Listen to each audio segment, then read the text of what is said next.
আসসালামু আলাইকুম। সবাই কেমন আছেন? আশা করছি যে যেখানে আছেন অনেক ভালো আছেন, সুস্থ আছেন।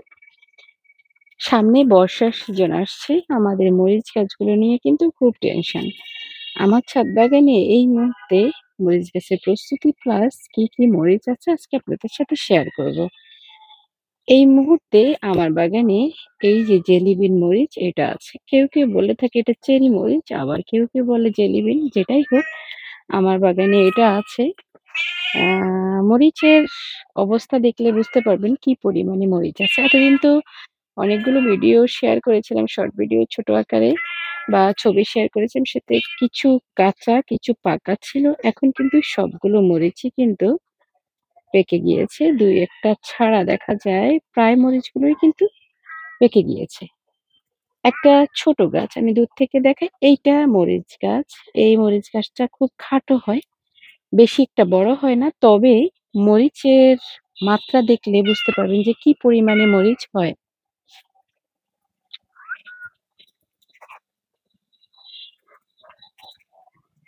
চারপাশ থেকে দেখালে বুঝতে পারবেন যে কি পরিমাণে মরিচ হয়ে আছে। একদম চারপাশ থেকে একইভাবেই মরিচ হয়ে আছে। আমি এটা একটা টেবিলে এনে রেখেছি। এটা অনেক ভারী। ছবি তোলা হয় না। ছবি তুলতে ভালো আসে না দেখেই আমার এই টেবিলটার উপরে আনা।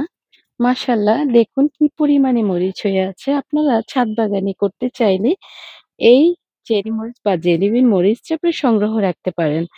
কারণ গাছটা খাটো হয় আর এটা খুব হার্ডি গাছ, সহজে নষ্টও হয় না। ফলন তো আপনাদের চোখের সামনে আলহামদুলিল্লাহ। এটার আরো গাছ আছে আমি দেখাচ্ছি।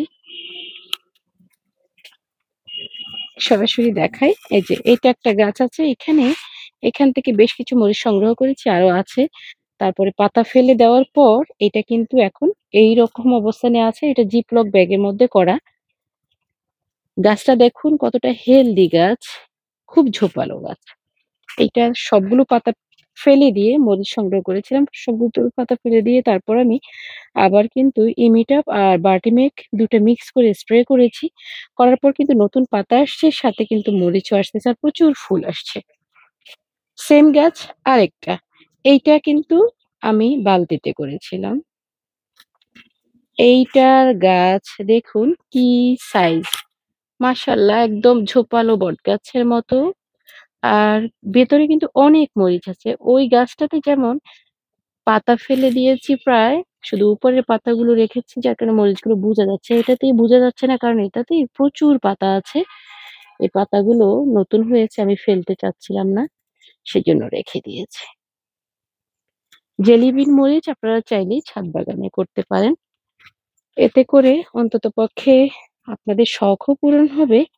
আর এই মরিচটা কিন্তু ঘ্রাণটা কিন্তু খুবই অসাধারণ। দারুণ একটা ঘ্রাণ।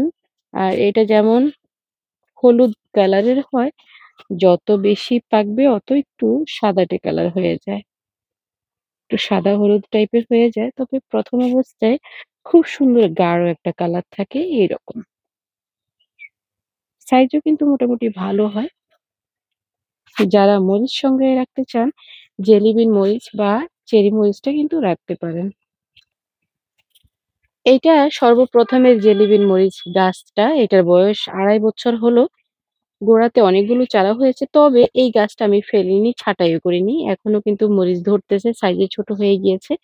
এটাকে এখন ছাঁটাই করে আবার যখন একটু খাবার দেওয়া হবে, এইরকম ঝোপালো হয়ে যাবে।